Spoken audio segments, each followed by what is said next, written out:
When you hear Bayer, you probably think of that little white pill that makes your headache vanish faster than your money during Black Friday sales, but Bayer is much more than the company behind your hangover remedy. In fact, it's one of the largest pharmaceutical and agrochemical conglomerates on the planet, from the medications in your cabinet to the food on your plate. And since swallowing Monsanto whole in 2018, an acquisition that might go down as corporate history's most expensive case of indigestion, Bayer has inherited a treasure trove of scandals. Today, we're peeling back the glossy corporate brochure to ask, what does the name Bayer really hide? What's lurking beneath that familiar cross logo that appears so reassuring on your medicine bottle? Let's travel back to 1863 in Barmen, Germany, now part of Wuppertal. Friedrich Bayer and Johann Westcott, a dye salesman and a master dyer respectively, saw opportunity in the booming textile industry.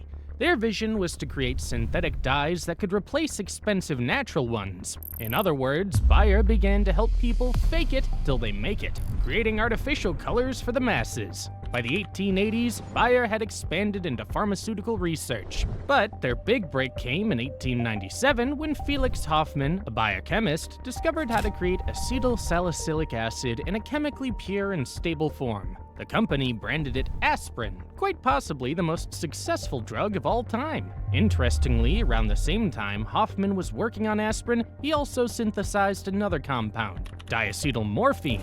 Bayer marketed this wonder drug as heroin, promoting it as a non-addictive substitute for morphine and even a cough remedy for children.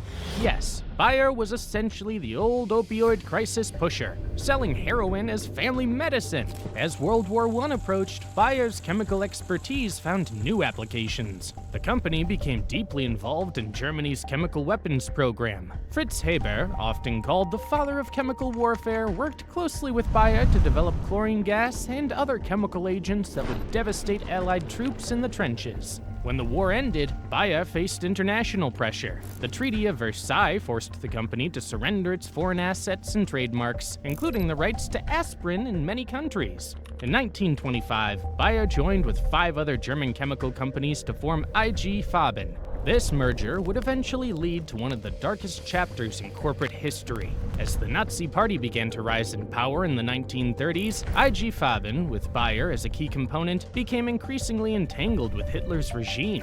The company's leadership enthusiastically supported the Nazi Party, with several executives becoming members and making substantial financial contributions. Apart from just political alignment, IG Farben became essential to the Nazi war machine, producing synthetic rubber, fuels, explosives, and a range of chemicals crucial to Germany's military efforts. The most sinister collaboration came at Auschwitz. IG Farben built a massive plant, Auschwitz III or Monowitz, specifically to exploit concentration camp labor. At least 30,000 slave laborers from Auschwitz worked at the IG Farben complex. Many died from exhaustion, disease, or were sent to the gas chambers when they became too weak to work. After Germany's defeat, 24 IG Farben executives stood trial at Nuremberg. 13 were convicted of crimes, including slavery, mass murder, and crimes against humanity, though their sentences were remarkably light, ranging from 1.5 to 8 years. By the early 1950s, most were already free and many returned to leadership positions in the German chemical industry. Bayer re-emerged as an independent entity in 1951. The post-war decade saw Bayer transform into a global pharmaceutical powerhouse. The company expanded internationally, developed new medications, and diversified into agrochemicals, polymers, and other specialized materials.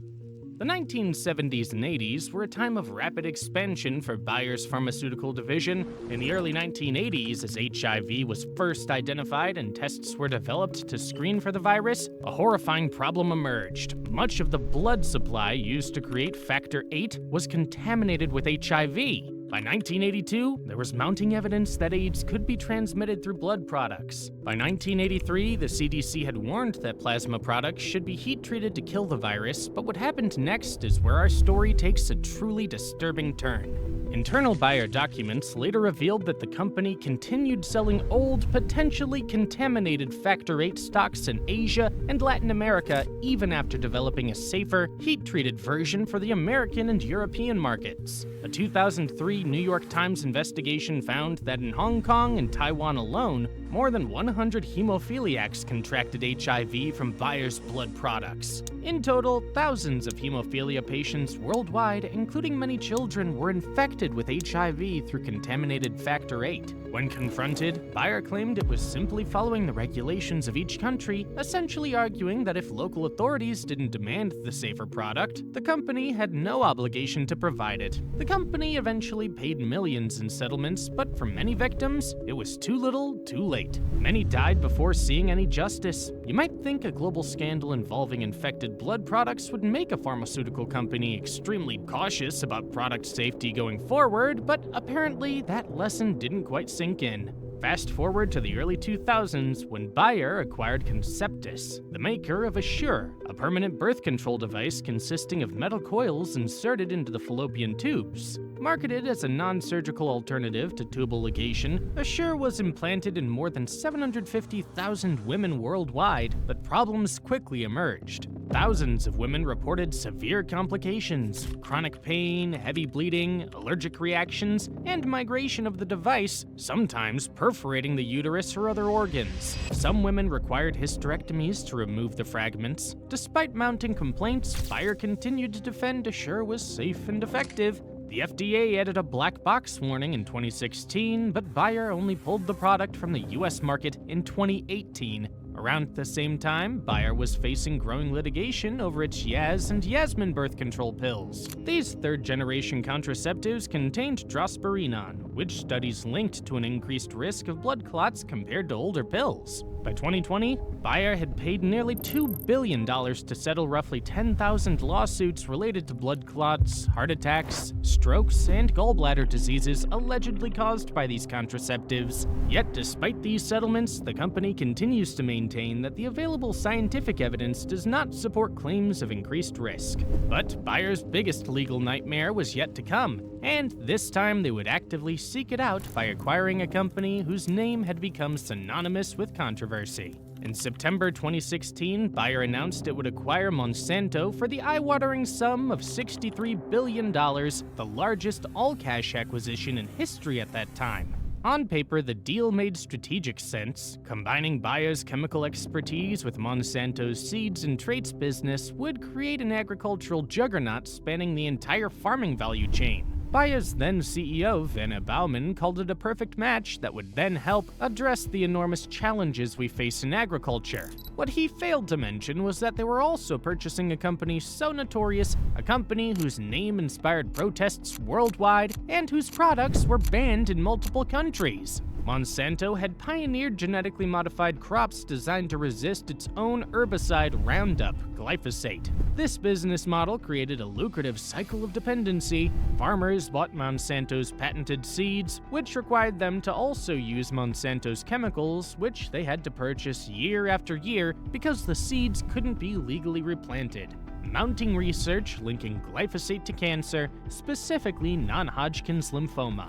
By the time Bayer announced the acquisition, Monsanto was already facing hundreds of lawsuits from people who claimed Roundup had caused their cancer. Timing couldn't have been worse. Just 2 months after the deal closed in 2018, the first Roundup lawsuit went to trial. The plaintiff, Dwayne Johnson, a school groundskeeper diagnosed with terminal non-Hodgkin's lymphoma, was awarded $289 million, later reduced to $78 million on appeal. It was the first of many devastating legal defeats. In March of 2019, a federal jury awarded Edwin Hardeman $80 million. 2 months later, a California jury ordered Bayer to pay an astonishing $2 billion to Alva and Alberta Piliad, later reduced to $87 million. Bayer's stock price collapsed, wiping out over 40% of the company's market value, more than $30 billion within a year of the acquisition. Shareholders were furious. At the 2019 annual meeting, 55% voted against ratifying management's actions. By 2020, facing over 125,000 Roundup lawsuits, Bayer announced it would pay up to $10.9 billion to settle the majority of the claims, while still maintaining that glyphosate is safe. The company also pledged an additional $2 billion to address future claims, bringing the total potential cost to nearly $13 billion.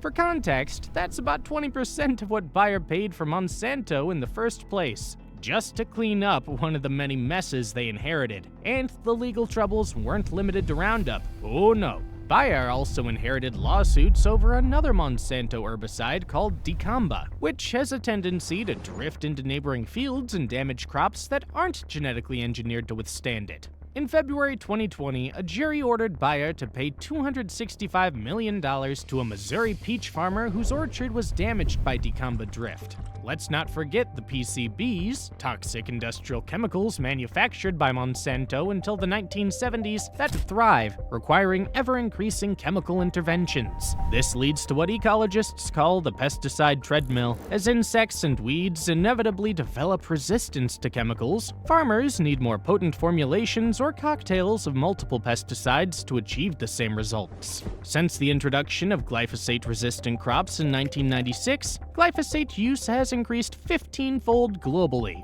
In the US alone, farmers spray more than 280 million pounds of glyphosate annually, enough to apply about a pound of the chemical to every acre of cropland in the country.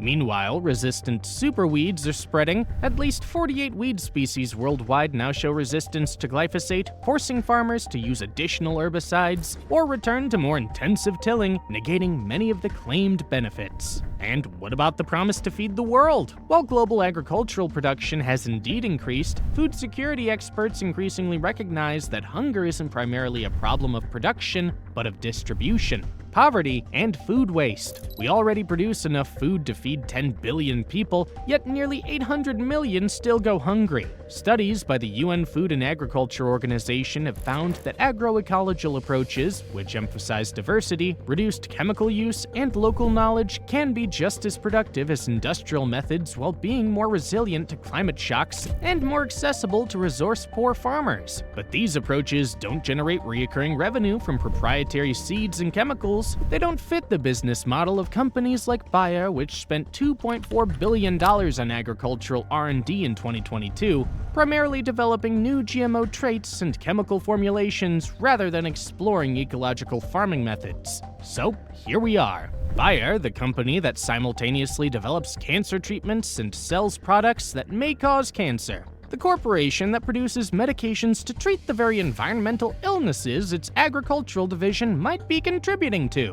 One foot in pharmaceuticals, the other in pesticides. A corporate Dr. Jekyll and Mr. Hyde that promises health with one hand while potentially undermining it with the other. What do you think? Should corporations be held accountable for their past actions, or should we focus only on their current practices? Would you pay more for products from companies with a cleaner track record? Drop your thoughts in the comments below. And speaking of companies operating in the shadows, check out our video on Cargill, a corporation that controls a massive portion of what you eat every day while maintaining almost complete public anonymity. See you there.